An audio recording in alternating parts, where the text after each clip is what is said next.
뷰티 산업의 개념과 전망에 대해서 알아보겠습니다. 우리가 지금 앞에서 미용의 역사, 그리고 뭐 미용의 개념과 미용업의 법률적인 정의 뭐 이런 걸 살펴봤는데요. 사실 미용이라는 용어보다 지금 우리나라에서는 뷰티 산업이라는 키워드로 많이 사용되고 있죠. 그래서 미용의 범주가 굉장히 많이 커지고 늘어나고 있는 거예요. 그래서 우리나라에서 지금 통용되고 있는 뷰티 산업이란 무엇인가, 뷰티 산업의 정의와 그리고 뷰티 산업의 범위를 작게 볼 것인가, 좀 엄청나게 커지고 있는데 크게 볼 것인가, 크다면 어디까지 볼 것인가, 이런 것들도 한번 살펴보고요. 이 뷰티 산업이 앞으로도 많이 발전할 겁니다. 그래서 우리 이 한국열린사이버대학교를 선택하시고 특히 우리 뷰티 건강 디자인학과를 선택하신 우리 학우님들 정말 탁월한 선택이시고요. 뭐 교양과목이라서 타과 학생들도 많은 걸로 알고 있는데 타학과의 학우님들도 이 뷰티 산업에 관심을 가지신다면 본인들이 전공하고 있는 학문과 함께 융복합 산업으로서 뭔가 좋은 아이템이 나오지 않을까, 저는 그렇게 생각하거든요. 그래서 뷰티 산업의 발전 가능성까지 한번 짚어보는 시간을 가지도록 하겠습니다.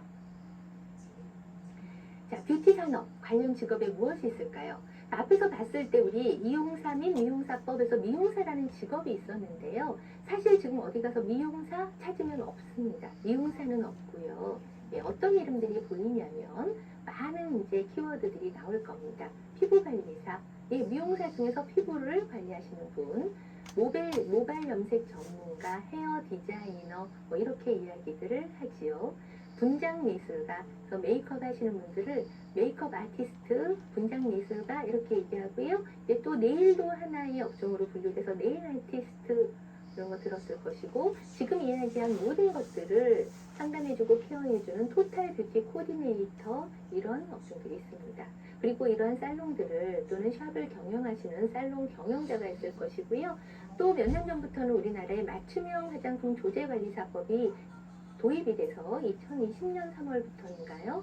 예, 지금 시행되고 있습니다. 그래서 맞춤형 화장품 조제관리사는 국가 전문 자격으로서 자격이 따기 어려운데 지금 시행되기 시작했고요. 앞으로 맞춤형 화장품 판매업소도 굉장히 많이 늘어날 것으로 전망하고 있습니다.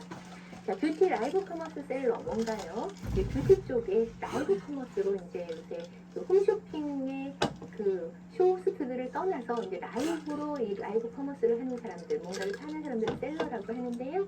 예, 1인 기업으로서 제일 잘 나가는 직업 아닐까요? 예, 그거를 뷰티 쪽에서 하는 뷰티 라이브 커머스 셀러. 예, 서울시에서도요, 이 뷰티 라이브 커머스 셀러를 키워주는 과정까지 무료로 운영되고 있습니다. 자, 뷰티 테라피스트, 여러 가지 뷰티랑 관련된 분야의 테라피를 적용하는 사람들, 뷰티 테라피스트들 있고요. 헤어드레서란 말도 또 이제 또 신용어로 나와가지고 헤어 쪽에서 관리, 그 헤어 디자이너보다 또 좀 더 한 단계 업그레이드 된 건지 잘 모르겠지만 헤어 드레서라는 또 용어가 나와 있고, 뷰티 저널리스트라고 해서 이제 또 뷰티에 대해서만 또 이제 마케팅이라든지 뷰티 관련 산업이라든지 이런 것들을 해서 기고를 하는 또 사람들 많이 늘어나고 있습니다. 여기에 지금 언급하지 않은 것들도 굉장히 많거든요. 이제는 4차 산업혁명과 함께 AI, IoT 이런 것들과 접목해서 더 많은 뷰티 관련 직업들이, 뷰티 산업 관련 제조산업, 서비스 산업들이 많아지지 않을까, 이렇게 생각을 한다는 것이죠. 자, 그럼 뷰티 산업이란 무엇일까요? 네, 이거 어느 백화점에 뷰티 코너를 하나 찍어서 올렸는데요. 뷰티 산업은 10년 전에 한국보건산업진흥원에서 정의를 내렸습니다. 인체를 건강하고 아름답게 관리하기 위해 제공되는 서비스. 그래서 우리가 지금 법적으로 정의되어 있었던 미용업이 있었잖아요. 헤어미용, 피부미용, 네일아트, 메이크업 등의 4가지 서비스업과 서비스 제공에 사용되는 화장품, 미용용품, 미용기기 등의 제조, 생산, 그리고 개발과 관련된 산업을 포괄한다라고 정의를 내렸고요. 자, 2012년에서 지금 10년 이상이 지난 현재에 이르러서는요, 또 다른 이름으로 정의하고 있습니다. 자, 아까 법률로서 정의할 때 뭐라 그랬나요? 법, 시행령, 시행규칙이라고 했는데요. 법률로서 아까 미용사 또는 미용이라는 게 정의되지 않았다 그랬잖아요. 그래서 우리가 미용업의 정의와 법률에서 정하고 있는 미용업의 정의와 시행규칙에서 정하고 있는 미용업의 업무 범위를 봤었는데요. 이 뷰티 산업에 대해서도 법률적 정의로 법에서 정하는 게 없더라는 얘기예요. 시행령, 시행규칙에서도 당연히 없겠죠. 법이 없으니까. 그래서 쭉 찾아봤더니 가장 법률적으로 근접한 것이 서울시 조례입니다. 서울시에서는 이제 우리나라를 이제 우리 서울시를 뷰티 서울로 더 키워나가자, 이 뷰티 산업과 함께 서울시를 더 키워나가자라는 슬로건으로 서울시 조례에다가 이걸 정해서 넣었더라는 겁니다. 그래서 2022년에 서울시에서 이 법률적 정의를 서울시 조례에 의해서 넣은 것이 가장 법령에 가까운 정의다라는 것이고요. 그것을 한번 살펴본다면, 자, 이용업, 미용업, 그리고 이와 관련된 서비스 산업이 뷰티 산업이다 라고 정한 겁니다. 자, 나 항목에서는요, 화장품, 기능성 화장품, 천연 화장품, 유기농 화장품 및 맞춤형 화장품과 그 부자재 등의 제조 개발 및 성능 향상에 관련된 산업. 그러니까 화장품과 관련된 모든 산업도 뷰티 산업이라는 거죠. 앞에서 본 이용업, 미용업과 관련된 우리가 미용업으로 분류된 모든 거에 대한 서비스 산업 플러스 화장품 여기 종류들 다 들어갔어요. 화장품과 관련된 부자재까지 제조, 개발, 성능 향상에 관련된 모든 산업 다 뷰티 산업이다. 거기서 한 단계 더 나아가서 더 포괄적으로 잡았습니다. 뭐라고요? 다음 항목에 보시면 그 밖에도 신체를 건강하고 아름답게 관리 유지하기 위하여 필요한 재료, 물품, 그리고 서비스와 관련된 산업으로서 규칙으로 정하는 산업. 자, 재료와 물품까지도 다 뷰티 산업이야 라고 한 겁니다. 그래서 이거는 국가법령정보센터에 가서 법으로 치면 안 나오고요. 이제 법이 앞쪽에 있으면 중간쯤에 조례, 규칙 이런 거 있어요. 규칙에서 조례 규칙을 누르고 거기에서 뷰티 산업을 치면 바로 이 서울시의 조례가 쫙 나오니까 혹시 찾아보고 싶으신 분은 그렇게 클릭해서 보시면 되겠습니다. 자, 이렇게 서울시 조례에서 뷰티 산업을 정의하고 있다는 것입니다. 지금 이제 이거를 제가 국가법령정보센터에서 캡처해서 넣어놓은 거고요. 이렇게 찾아보시면 되니까 참고하시라고 넣어드렸어요. 자, 그러면 뷰티 산업의 범위를 지금 아까 가나 다로 봤는데요. 그걸 조금 더 이렇게 범위에 따른 구분으로 정의를 다시 해봤습니다. 한번 볼까요? 뷰티 서비스 산업, 아까 뭐라 그랬나요?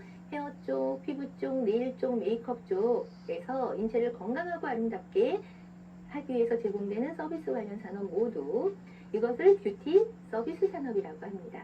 자, 뷰티 제조 산업이라고 하면 이 서비스를 제공하기 위해 사용되는 화장품 몽땅 들어갔었죠. 미용용품들 몽땅, 그리고 이제는 뷰티 디바이스들이 뜨고 있어요. 그래서 미용 기기와 관련된 제조, 생산, 개발 관련 산업 모두라고 했다는 것이고요. 그거 외에도 이제 연관 산업으로서 더 포괄적으로 아까 다음 항목에서 해놨잖아요. 그래서 의료도 자, 뷰티 병원들 많습니다. 그래서 피부과 병원, 성형외과 병원들에서도 이제는 어떤 병을 치료하기 위한 것이 아니라 뷰티적인 측면에서 시술을 많이 하는 병원들, 뷰티 병원들이 많이 나오고 있고요. 패션 같이 접목돼 있고, 식품문화, 관광, 그 다음에 쇼핑 등 뷰티 산업과 직접적으로나 간접적으로까지 연계되어서 새로운 부가가치를 형성할 수 있는, 창출할 수 있는 가능성 있는 산업들은 다 뷰티 산업의 범주에 들어간다는 거죠. 범주가 너무너무 넓죠. 예, 그래서 이렇게 우리 문헌에 나와 있던 것들로 정리를 해봤는데요.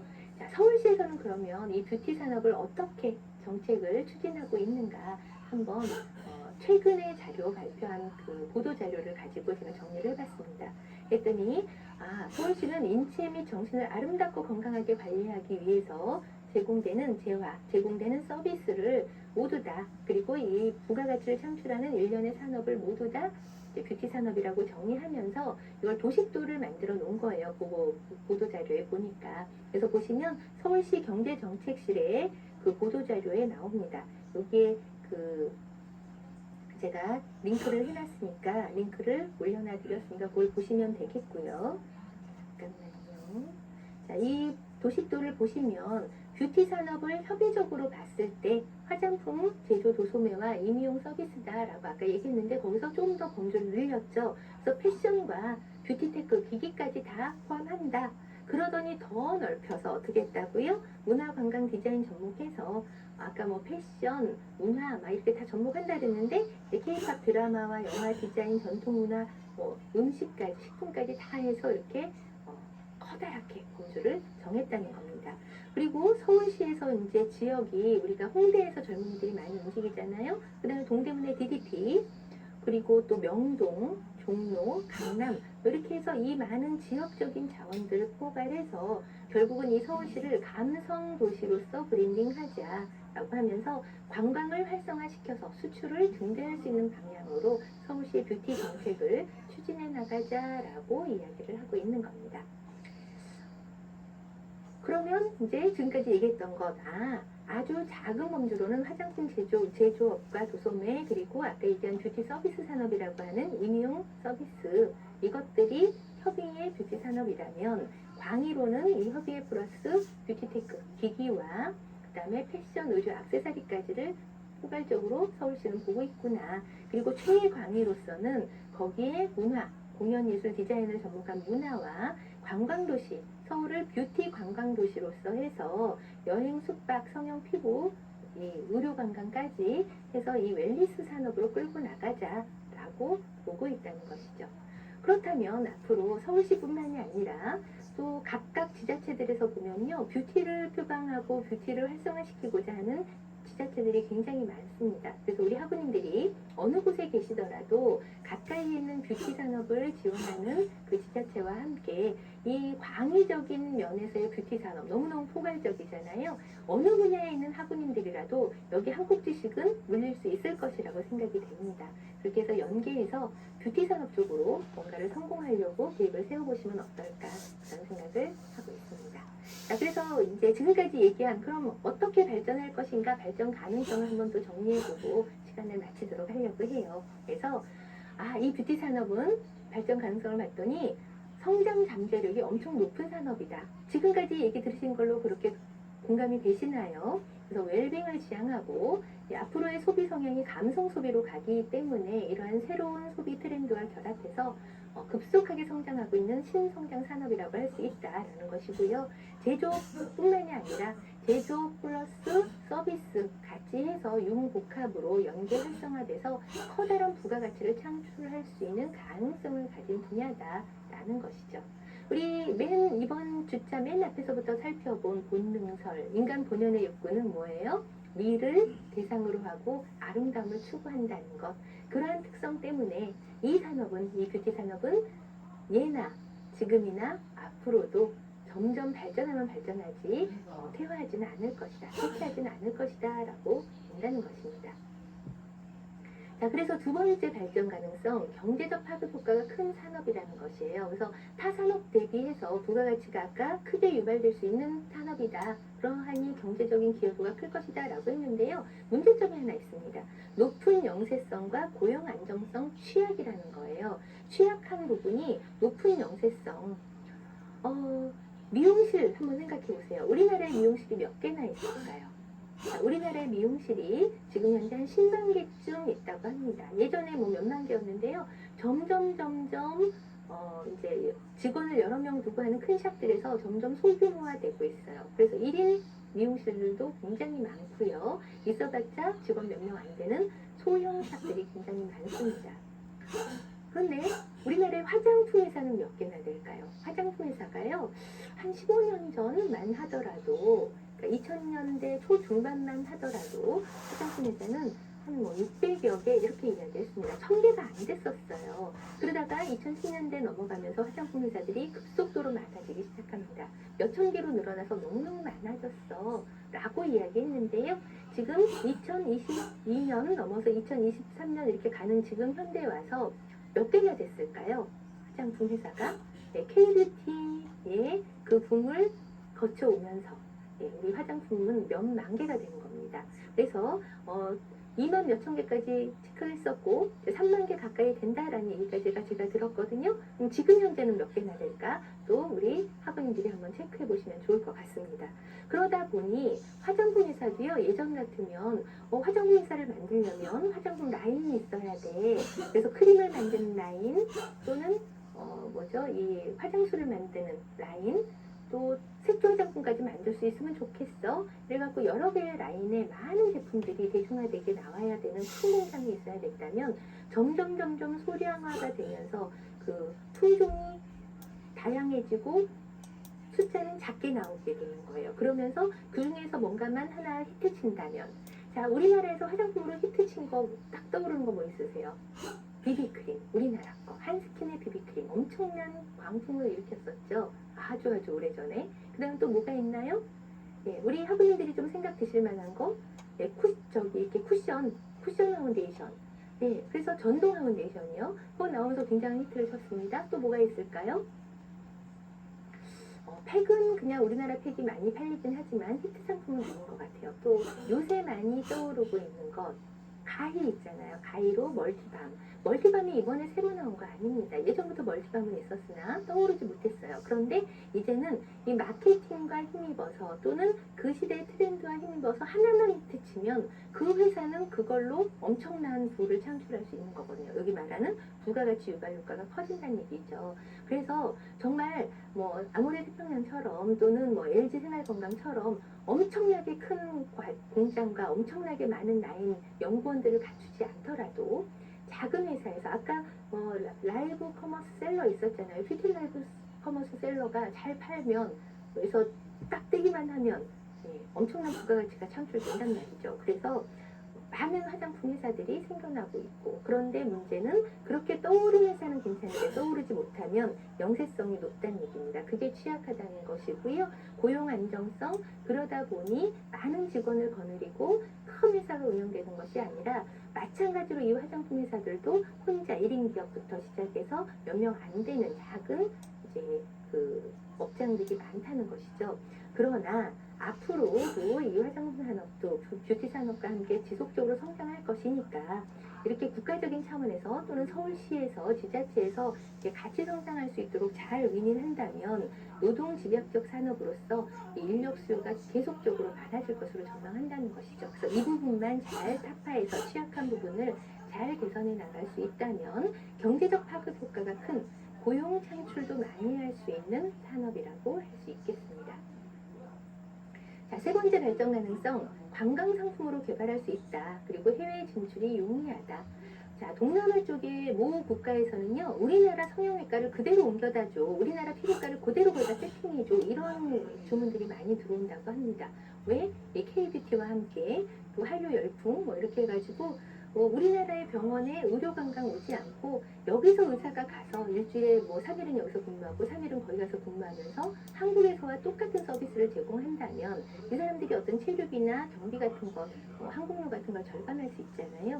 그래서 이 우리나라의 병원을 그대로 옮겨줘, 이런 주문들도 많이 들어오는 것처럼 이렇게 관광 상품들이 또 한국으로 왔을 때 아까 얘기한 우리 서울시를 뷰티 관광도시로 개발해 가는 것처럼 좀 더 활성화시킨다면, 그래서 이 한류 열풍으로 인해서 우리나라 사람들에 대한, 배우들에 대한, 가수들에 대한 관심이 많아져 있고, 또 여러 가지 우리나라 화장품들에 대한 호감도가 높고, 또 어떤 분들은요, K뷰티 끝났다, 뭐 이대로 가면 안 된다 이런 얘기 하시는데 아직까지는 괜찮단 말이죠. 그래서 대규모로 외국인들을 유치하고 또는 우리가 해외로 진출해서 거기에서 화장품 산업을 하거나 사업을 하거나 또 이제 뷰티 관련 병원 사업을 하거나 여러 가지 새로운 관광과 수출 컨텐츠로서 큰 성장 잠재력을 가지고 있다라고 한다는 것입니다.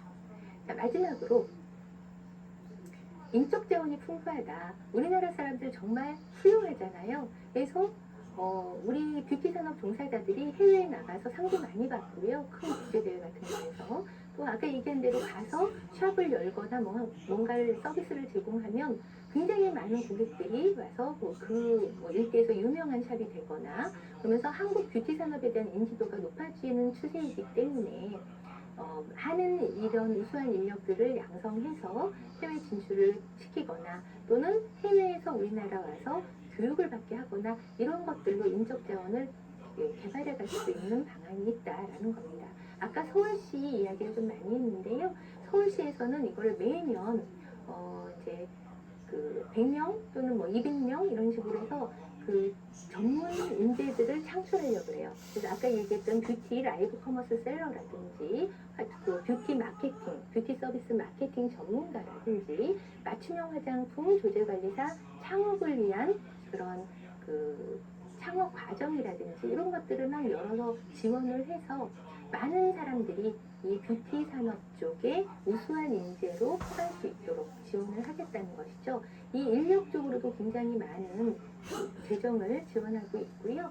이게 만약에 성공적으로 잘 간다면 매년 많은 인력들을 교육할 수 있는 그런 재원을 계속적으로 제공하고 확보하겠다라고 이야기를 하고 있다는 겁니다.